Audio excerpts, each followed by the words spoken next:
important, c'est qu'à partir d'aujourd'hui, je décide de quitter l'APR dans toutes ses instances. Je décide de quitter Benno Bokk Yaakaar dans toutes ses instances et me concentrer sur ce travail-là au Ngoundiane Matam.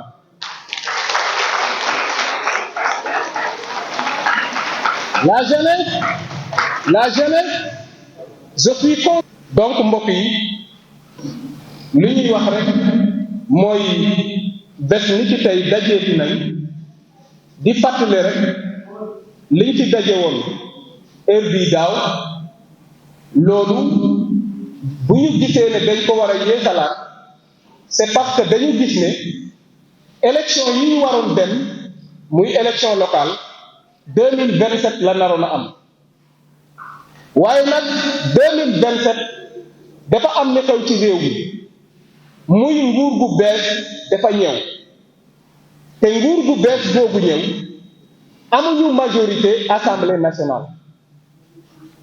Diomaye ak Sonko yal na leen yàlla dimbale ci yéen di leen yàlla teg askanu Ngoundiane ak Sénégal wóolu leen ba porté leen ci boppu réew mi waaye yàlla mën na def ñoom ñu tas assemblée bi parce que bu ñu demee ba septembre droit def leen koy may bu leen yàlla dimbalee nag ñu neenal assemblée bi mën nañ jël élection locale ak élection député yi defañ ko def ko benn élection ñu dem ci en 2027 kon képp koo xam ne yow am nga ambition pour diriger commune Ngoundiane war ngaa teel a fabu nga xam ne buñ ne 2025 nga pare buñ ne 2027 mu fekk nga pare est-ce que pare ngeen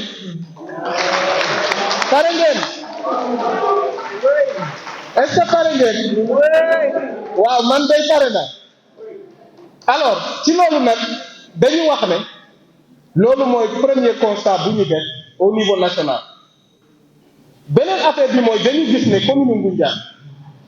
dafa nekk commune boo xam ne dëkk yi ñu wër ñu ñuy menacer lool nan la ñuy menacer dañuy dem ba joxe suuf ci capacité boo xam ne ñoom amuñu ko loolu moo ñu dal ci Tassette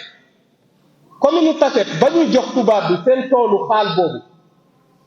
dañu jox Tassette ba jox ko loo xam ne ñoom amuñu ko kon pour ñu compléter hectares yi ñu war a jox dañoo tibb ci Ngoundiane te ñoom reconnaître nañ que ne tibb nañ ci suufu Ngoundiane ku xam baax juunoon fu mu nekkoon ñun foofu lañ doon sàmmee ñëw ba baax ndubaas ñëw ba côté Neenaxa Oustaz zone boobu yëpp ci Ngoundiane la bokk mais toolu naar bi dafa dem ba dugg ci biir mënatuñ ko nag retirer mais le régime sortant Macky Sall moo ci doon dimbale Mamadou Thiaw am ci doole lool boo waxee ñu ne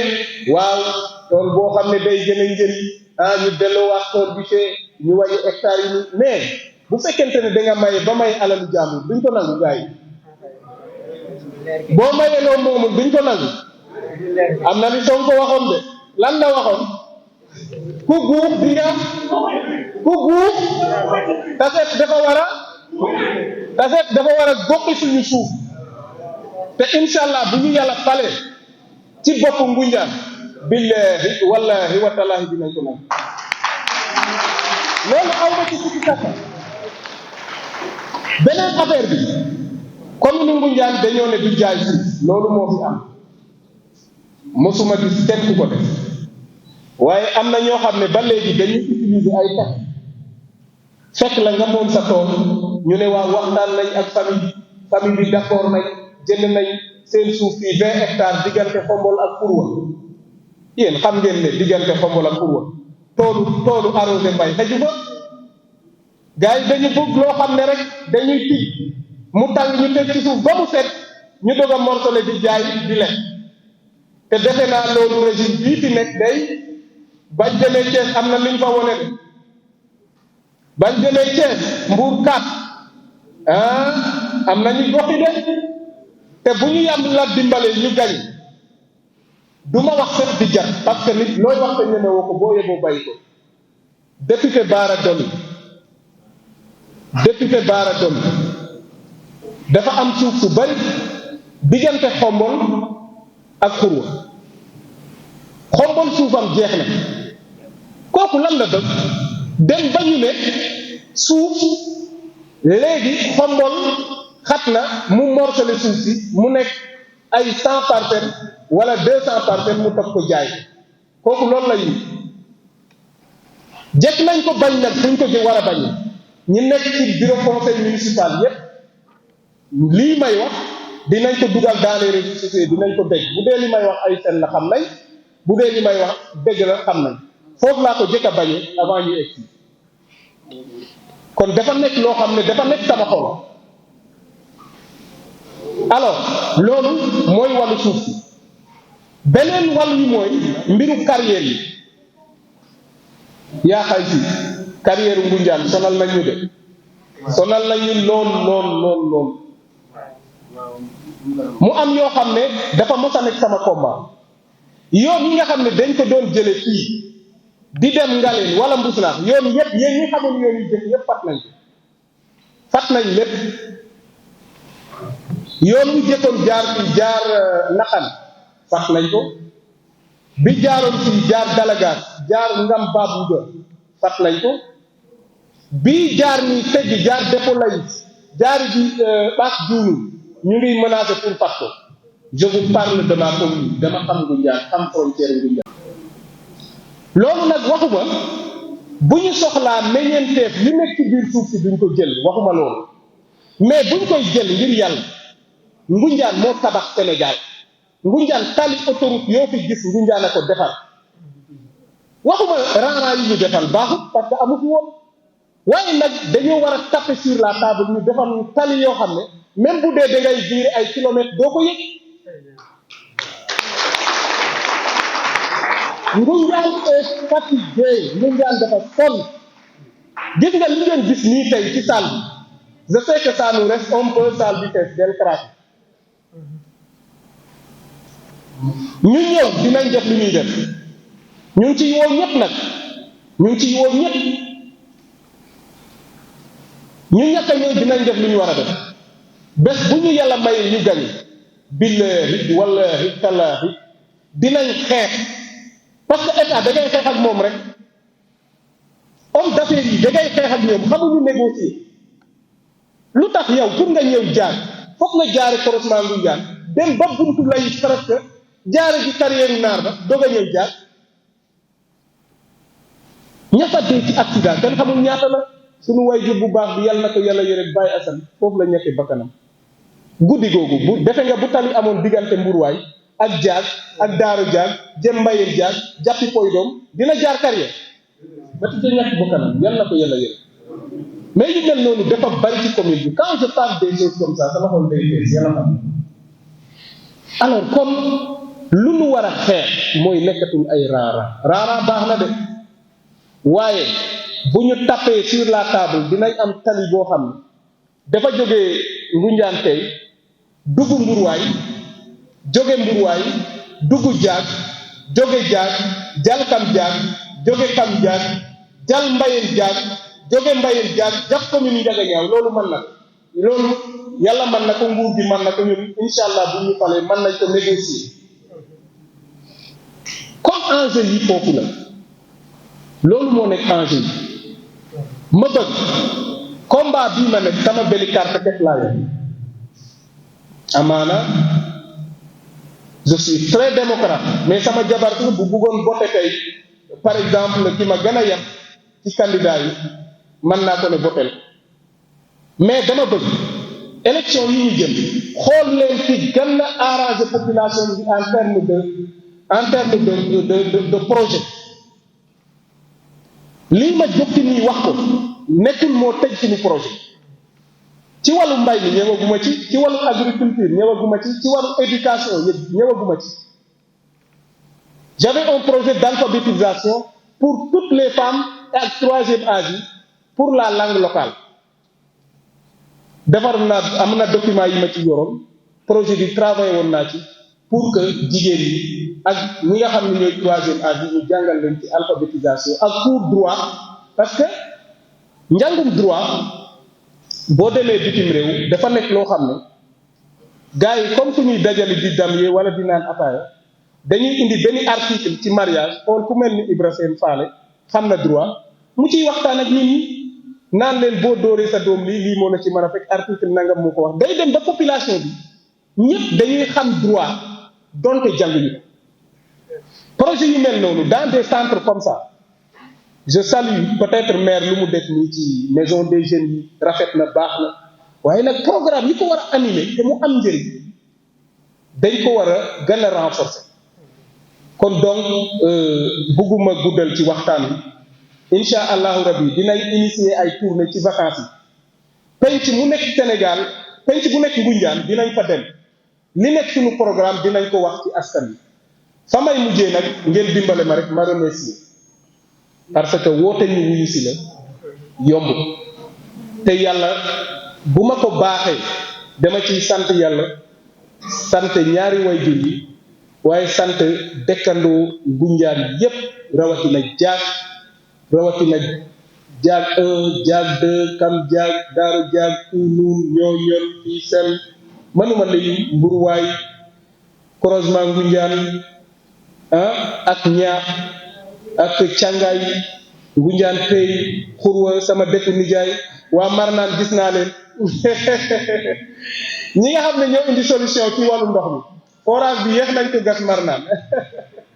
biñ ko fa gasee la situation bi développé kon donc grand Vieux Diouf grand Ismaïla Mamadou Ndiassé ziar nañ la bu baax a baax Mbay Sarr ak bëggalek jatu tin Modou Faye Ñooñol sama doom la ziar naa la bu baax a baax gis nañ mobilisation ñoom moor gis nañ leen ci ginnaaw yéen ñëpp waaye Abdou Faye sama rakku bopp ba ñu déparé ba léegi bàyyi ca APR bi fi Macky Sall di ñëw ñu nekk ñaari nit ñun ñoo ko fi woon bàyyiwul ba léegi ak sama doomu lay ci seen nga xam ne bu mu jógee jaag 1 fekk si ñu daaru jaag ba tey ba ñu samp kër dara ñaaw waaye mag ñi nga xam ne ñoo nekk ci salle bi gis naa ñëpp grand Mbay Ndour Mbay Dieng grand Ali Ndour prince prince borom distribution yi waaye grand Lamine le futur transitaire yal na la yàlla dimbale gën laa taxaw jigéen ñi sama yaay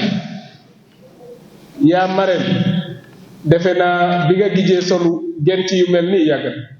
waaye doom bu jógee rek ñëpp jóg deret dafa foor yaa ndey gis naa leen yéen ñëpp waaye yaa seyna bu ngom suñu yaay ju baax muy yaay soxna si mu ci ginnaaw ak mbooloo mi yëpp xale yu jigéen ñi bëgg a lekk Fatou Ndiolo gis nañ leen bu baax Moussa fi nga jàpp transport bi sant nañ la gërëm la waaye nag jeunesse su Daaru Jaag ngam yow ak Ousmane suñu mag Baca sant naa leen bu baax a baax Babacar gis naa seen taxaw yi daaw ba ren bàyyi leen yal na leen yàlla suñu boroom jàppale waaye nag manuma terminer sans ma remercier bu baax délégation bu forte bu jóge Mbayeen Jaay waa Mbayeen man ak ñoom du tey li fi ñëw nii billahi wallahi wa taalahi li na ci xol yi te mu des foofu moo ëpp téeméeri bi ñëw bu ma jógee aw ma benn werante nit dina for benn carte ci Mbayeen Jaay loolu gëm naa ko te insha allahu rabbi élection yi ci jotee dina ko wone dafa am ñoo xam ne nag bu may wax ci ñoom damay lot muy sama frère sama baay ñu magandoo defandoo lépp muy Mbay Seen Babacar yàgg nga ma jàppale yàlla na la yàlla gën a taxaw ba may jàng ba léegi ba fi ma egg si bàyyiwu muy ci sa poos muy ci sa wàllu xam-xam muy ci sa wàllu connaissance bàyyiwoo dara ci ginnaaw kenn du la gis ci politique mais bu ma jógee rek amoonoo ma def yàlla na la yàlla taxaw waaye nag yéen ñëpp dama bëgg ngeen ñaanal ma mon grand frère nit du def loo xam ne def ko war ñu ciy sant muy Pape Sène Pape dafa am côté boo xam ne nattu naa ko foofu natt bu nekk nattu naa ko mën a jàpp parce que xam nga murit jamono ji léegi dañoo xale yi génération bi surtout dañoo génne diw yor na oto bu rafet diw mu ngi yor oto di dawal waaye moom mi bu mu demee ba xam ne loolu bu ma ci jubloo dina ma yàqal dafa jënd ñaari oto moom mii mu jox ma Mercedes bi ne ma foo jëm laajal xale yi caabi fan la nekk rek nga dem beneen otom bi baax moo tax mu jox ko ña ko soxla woon ba ñu accidenté ci ba oto bi dem garage waaye loolu bu doon yàlla antal na ko tey ñaari oto yooyu benn ñaari yëpp moo ko jënd waaye man maa yor benn bi nit nag du ñu bokk ndey ak baay di waxante ci mbooloo waaye nit parfois mu taxawaay boo xamante ne ku xamul man nga ne ah kii day nangam ak nangam wàll woowu dama ko ciy sant comme ni may sante sama rak yi fi nekk Ibra ñi ngi fay anamu mbir ngembu nga waaye di nga gën a ngembu de yow buñ duggee ci dëkk bi sax dafa tiit ku la gis ne la sa candidat bi ba muy ñëw ndeysaan 4x4 bu bees tak la indaale ne ma foo jëm ci commune bi mu ngi noonu gis nañ taxawaay bi kon loolu boo amee loolu lan ngay ragal Ali yow dañ ma ne sama alal du ci des ginnaaw sama temps dinaa ko sacrifier boo dee ndaw nga am loolu looy ragal yaate ramatu loolu boo ko amee looy ragal waaye tàccul leen ma gaay yi waaye tàccul leen ma gaay yi Moussa Diouf ana Moussa ba léegi de joxewuma dërëm te def may ne fu waay nekk bu nekkoon xombol war a ñëw sax waxal rek ñu jëli ko indi waa léegi gars yi ku am loolu looy ragal gars yi ñun ñoo man ñun ñoo ëpp doole ñun ñoo ëpp doole waaye tàccu leen seen bopp jërë ngeen jëf. Merci à toute l'assistance. Je vais d'abord commencer par s'exprimer en français, d'abord pour la version française et ensuite terminer en wolof pour la version wolof. Pratiquement une information qui passe au niveau national, voire même international, il serait bien de le livrer d'abord en français et ensuite terminer en wolof. Ceci dit, en passant, ce que nous venons de dire pour la rencontre d'aujourd'hui n'est qu'un rappel. Je me rappelle l'année dernière, à cette période de Tabaski, nous avions réuni toute la population dans cette salle et avions déclaré notre candidature à la mairie d'Ungundian. Aujourd'hui, les perspectives se dessinent, tant au niveau national, tant au niveau local.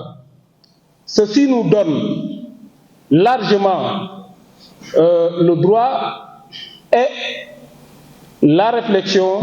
d'orienter encore notre assise et ensuite orienter encore notre pas et enfin prendre un nouveau départ. Parce que ce que je veux dire et qui justifie aujourd'hui la rencontre à 90%, c'est que nous avons constaté une alternance au niveau du Sénégal qui a porté le président Bassirou Diomaye Diakhar Faye à la tête de l'État du Sénégal. Un régime est tombé, un autre est arrivé. Ce qui pourrait expliquer peut-être les élections locales qui pouvaient se tenir en 2027, probablement, on n'exclut pas que les élections se tiennent en 2025. Parce que ceux qui ont compris déjà peuvent comprendre facilement que le président de la République peut, du jour au lendemain, prendre un décret pour dissoudre l'Assemblée nationale et ensuite coupler les élections locales et les élections législatives en 2025. Puisque maintenant, nous avions eu l'ambition de diriger la commune d'Ungundian, il faut qu'on reparle, il faut qu'on oriente nos pas et ensuite cerner les stratégies pour pouvoir arriver au terme de notre objectif. Ça, c'est le premier point. Le second point, nous avons vu au niveau local qu'une génération s'achève, une autre arrive et pointe à l'horizon. Pratiquement, nous tous, je ne veux pas citer de nom, mais nous savons tous que les générations qui se succèdent aujourd'hui à la tête de la commune, la nôtre est la plus citée et la plus plébiscitée pour le moment. Et je ne dirais pas comme les autres, parce qu'il y a ceux qui pensent qu'une élection locale est une affaire géographique, voire même de localité. Autrement dit, ce que disent les uns, Diako, Diakoa, Ngundiano, Ngundianoa, Seohayo, Seohayoa, nous, on ne raisonne pas comme ça. Parce que je me souviens, dans certains commentaires, des gens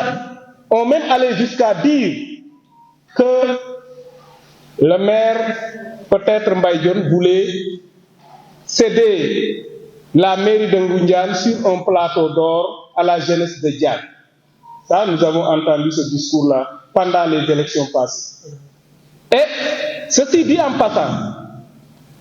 Ngundian n'est pas dans ça. Ngundian est dans une dynamique globale.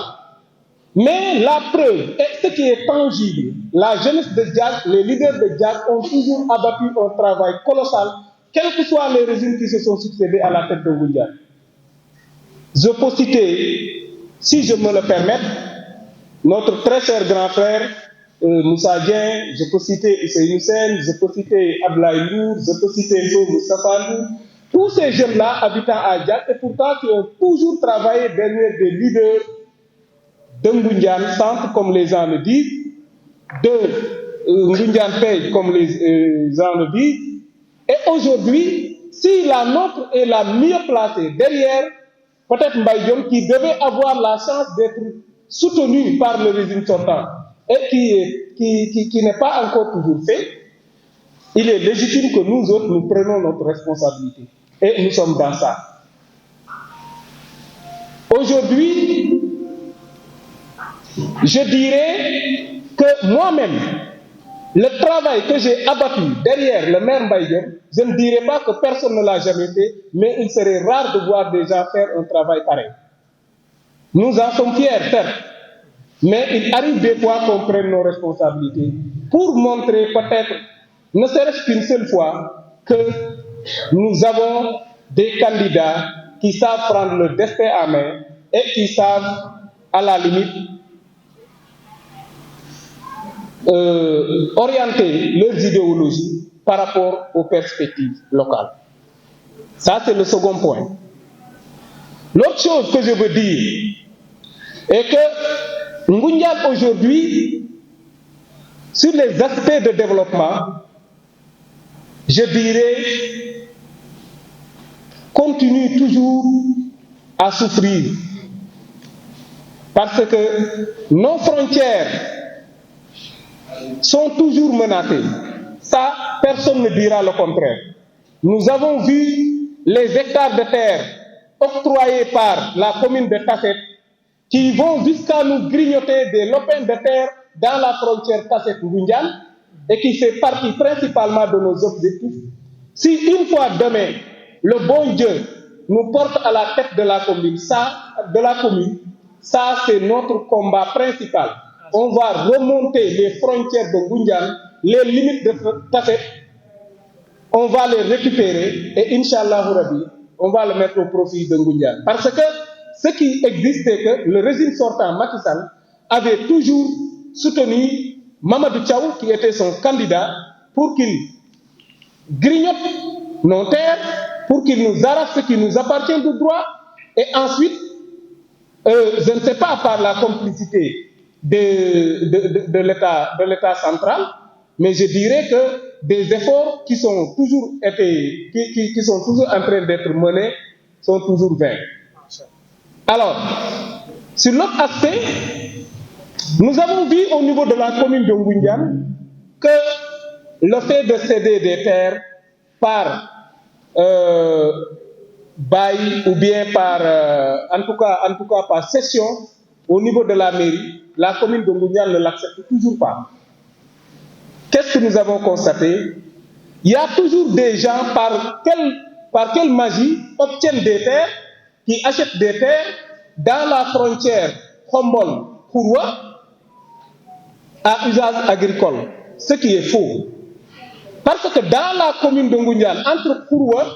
et Khombol, on ne peut pas avoir un champ agricole. Les gens qui octroient des terres là-bas, à hauteur d'une vingtaine et quelques hectares, mais le font juste pour que demain, qu'ils passent au morcellement de ces terres pour qu'ils en fassent des parcelles à usage d'habitation. Ce que la commune n'a jamais accepté. Et pourtant, il y a des gens qui résistent toujours à cette force. Nous, Inch'Allah Rabbi, si Dieu nous porte à la tête de la commune, n'importe quel citoyen sénégalais qui obtient délicatement des terres dans la commune de Ngoundiane verra ses terres arrachées de ses bras et il n'y pourra absolument rien. Je sais que c'est beau d'applaudir, mais ce que nous sommes en train de livrer, ce n'est pas de la diversion. Nous, on ira jusqu'au bout de nos pensées, on ira jusqu'au bout de nos ambitions. Alors, par rapport à l'autre point, c'est qu'aujourd'hui, c'est dommage. Quand nous voyons dans les carrières, dans les mines, des fils de Diak, des fils de Mbayel, des fils de... un peu partout dans la commune, morts dans les cales de Jekamine, accidentellement.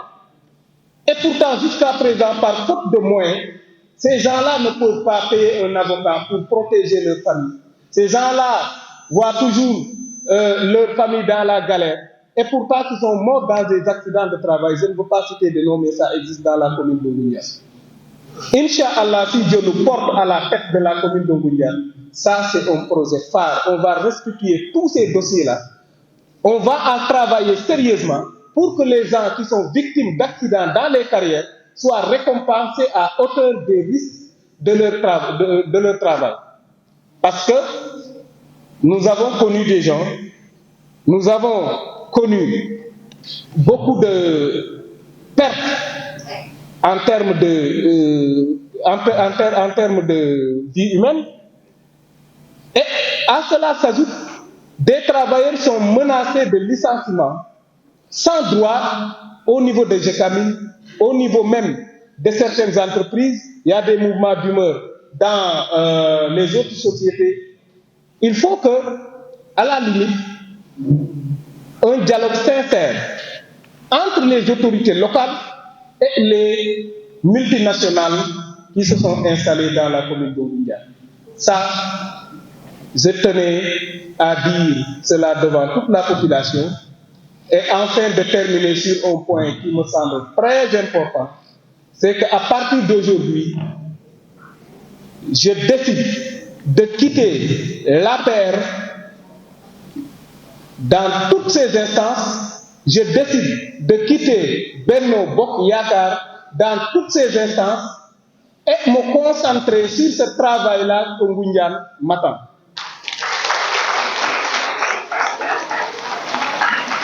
La jeunesse, je suis conscient du fardeau que vous avez porté sur nous. Et Inch'Allah Rabbi, on va supporter le poids avec l'aide de Dieu. Bëgg Diak, bëgg Ngoundiane. Nit nag balaa bëgg boppam dafay bëgg dëkkam. Kon Moussa bu ñu lim ñu bëgg seen bopp mën nañ cee jiital Moussa ndax bëgg gi mu bëgg boppam bëgg gi mu bëgg nga xam ne mooy ko xam. Kon Moussa lépp loo xam ni am nañ ko xam nañ ko wala mën nañ ko bu soobee yàlla foo ñu woo ñu ne fa. Waxoon naa fi daaw yow rek yaa ma mën a dugal ci politique te dama cee gis loo xam ne def maa doy def maa jaral ba foo ma woo ci réew mi ak bitim réew ak fu mu mënoo doon bu soobee yàlla ba fa déggee sa tànk dinaa fa deg sama tànk bu jaree leneen itam xëy na dinañu daal bu soobee yàlla. Kon ñu ñaan yéen ñi nga xam ne yéen nekk ci saal bi képp ne ci yéen mu xam ne Moussa mooy sa candidat pour lan lépp loo xam ne nii ay nit jaar nañ fi jiite li nga xam ne mooy commune bi jàpp naa ne loolu mu ngi ci Moussa mbaa la ko ëpp te Moussa mooy sunu Moussa moom lañ am amuñu leneen bay nag ci taywe loolu la olof Njaay wax kon bu ñu jàppale keneen daa fekk suñu dëkk tëgul suñu dëkk tëg na nag kon Moussa nañ ko jàppale te yàlla tax ñu jàppale suñu bopp ñu jàppale Moussa jàppale suñu bopp mooy bu élection yi jotee ñu xam ñi fi nekkoon ëppuñ ko xam-xam ëppuñ ko fit ëppuñ ko ambition te gënuñu koo xam li nga xam ne mooy yoonu développement loolu daf koy wane saa su nekk Moussa bi mu dugal gu ci politique yëpp jàmbur daf koo jaroon lu ne mën nay xeex tey ba suba ci loo xam ne problème mu jàmbur la pour lan bañ ak nooteel pour lan bëgg ko am liberté kooku ko yàlla dogalee mu dugg ci politique bu nee man bu ngeen ma jàppalee dinaa ànd ak yéen defar dëkk bi loolu yaakaar na ku ne war na koo gën kon Moussa incha allahu rabbi jaarul ngay tiit ñu ngi sa ginnaaw ñu ngi sa kanam ñu ngi sa ñaari wet yépp bu soobee yàlla foo ne ñu ne fa waaw wax na ko léegi dëkk bi naam ku fi ñëw def lu sa moroom defutoon xëy na waaye dëkk bi dafa des lu bari loo xam ne dañ ko war a def des lu bari loo xam ne dañ ko war a wax muy dëkk bi dafa feebar nag bu amee dañuy xool ay docteur ku ci nekk yaakaar na xëy na bu ñu ca demee feebar bi dina saafaraw moo tax ñi fi nekkoon ñuy di changer waaye ba léegi nag feebar yooyu dafa des lu bare ci feebar yooyu liñ ci am yaakaar mooy bu Moussa ñëwee saafara feebar yooyu te yàlla na ko yàlla jox réew dëkk bi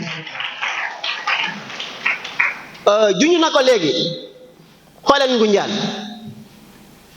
commune yi nekk Sénégal yépp ci wàllu territoire maanaam yaatuwaay Ngoundiane bokk na ci commune yu gën a néew maanaam gën a néew suuf waaye Ngoundiane bokk na ci commune yi nga xam ne ñooy commune ci àll bi commune yu ëpp population Ngoundiane boo doon lim commune yi nga xam ne ñoo nekk ci gox-goxaan yi Ngoundiane bokk na ci commune ci ëpp koom-koom lan moo tax Ngoundiane mënut a gën a développé yeneen commune yëpp ndax ñi fi nekk yore commune di ko doxal est-ce que ñu ngi koy doxal ni ñu ko war a doxal koom-koom bi nga xam ne Ngoundiane mu ngi koy génne tey boo génnee commune yu mag yi yaakaar naa amul beneen bi ñu ciy teg te Ngoundiane mënu laa doubler ci ressource pourquoi Ngoundiane mënut a développé carrière yaa ngi nii lu ne war nañ ko war a ma def du Ngoundiane waaye Ngoundiane waaye ñoo gën a sonn ci carrière boo demee carrière tey mën naa la ëpp ci ñi fay liggéey ay journalier la ñuy doon amuñu contrat est-ce que loolu yoon la lu ëpp ci métier yi nga xam ne ñoo am doole métier yi foor yi ay ñeneen ñi cay jóge fa la ñëw yor ko te Ngoundiane am na ay qualification lu tax mënuñoo jël population Ngoundiane ñu defal leen formation yu yor li nga xam ne moo ëpp doole ci comme ci carrière yi lu tax mënta nekk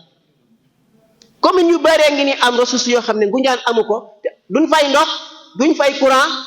lépp entreprise dafa nekk ñoo koy jël en charge en tout cas carrière yi mën nañ koo jëlal Ngoundiane lu tax mënuñ koo def est-ce que nekkul ñi fi nekk ndax teg nañ leen pression boobu wala est-ce que ñoom jaar nañ ci ñoom fu ñu war a jaar ak ñoom wala est-ce que loo xam ne ni kenn mënu koo xam li ma bëgg mooy ñun ñu yeewu politique nekkul yaa ma neex da ngay xool politique intérêt général li nga xam ne moo jëriñ askan wi nga jéem a jàpp ci loolu te yaakaar naa li Moussa di wone xëccul demali ci poosam Moussa mu ngi nii wax naa ko léegi fu mu ne ma ne ko mais wallahi azim bu ko yàlla joxoon tey commune bi ñu doxal quelques jours gisuma ci moom loo xam ne nii lu ma neex la dama ko naa Moussa bàyyi naa la ndax waxooñu woon lii askan wi taxoon nga jóg loolu nga waxoon kon boo ko wonewu dama lay bàyyi kon ñu góorgóorlu bu baax a baax ci jàppale suñu bopp Ngoundiane waxuma jaag de Ngoundiane ban année la gëj a am ndox mu normal ñaata at lan toog yoo xam ne ñu suñu robinet yi chaque événement dañu am problème duñu mën a xelli bu baax est-ce que loolu war na ma am ci commune bu mel ni Ngoundiane rawatina nag dëkk bi nga xam ne mooy jaag d'une manière générale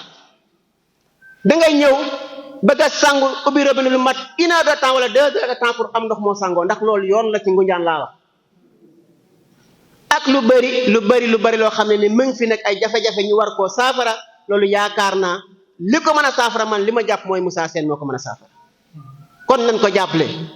ñu góorgóorlu bëgg suñu bopp gëm suñu bopp te xam ne keneen ku ngeen fi fal tamit mën na fee ñekk wax ndax loolu am na fi amaat fi balaa defar ten day defar bu xam ba pare te Moussa yaakaar naa mu doomu jaag la balaa dara xew jaag bu ma ko waxee d'une manière générale avec un grand V muy jaag 1 jaag 2 di ñooñool di kam jaag daaru jaag bu kër ngay ak mbayel kon loolu yaakaar naa ñun suñu wàll la ñu war cee bay suñu waar góorgóorlu ci bu baax a baax kon gars yi képp ku nekk ci saal bi waxuma yow de waaye war nga boo fi génnee nga convaincre ay nit yoo xam ne nii foo jëm ëllëg ñu topp la ànd ak yow pour lan pour intérêt li nga xam ne mooy intérêt Ngoundiane dañ manière générale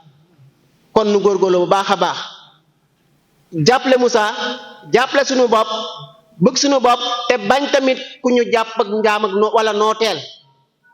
loolu nag li koy def mooy nit ñu ne maanaam commune bi ñii ñoo am droit jiite commune bi saa su ne commune bi dirigeant bi fii la mën a doon loolu dañoo dépassé côté boobu jamono yu dépassé nañ ko léegi nit ñi ñëpp yeewu nañ jàng nañ am nañ xam-xam dem nañ fi ñëpp dem kon loolu bu ñu ko soxlaa di ko laaj nañ ñu ko jox te loolu li ko jox mooy yéen rek a am seeni carte bu ëllëgee yéen a mën a jàppale Moussa mi ndax bu doon moom dong du mën a dem faw nag ñu ànd ak moom jàppale ko tete ko ba lépp loo xam ne moom la bëgg ñu jàppale ko ba mu àgg ci lool ci barki Seydina Muhammad alayhi salaam kon comme ni ñuy war a jël parole dafa bëri te liñ fi war a wax bari na tamit xëy na rek damay wàcc sama kàddu yi foofu waaye wax ji mënoon naa gani barool parce que Moussa mi yéene ji ñu am ci moom dafa foor yéene bi ñu am ci Ngoundiane dafa foor rawatina fi nga xam ne mooy jaag kon ñu ngi tuub bu baax a baax di jéglu di ko ñaanal bur yàlla subhanahu wa taala mu may ko ndam fi nga xam ne foofu la ñu jëm wasalaamaaleykum wa rahmatullah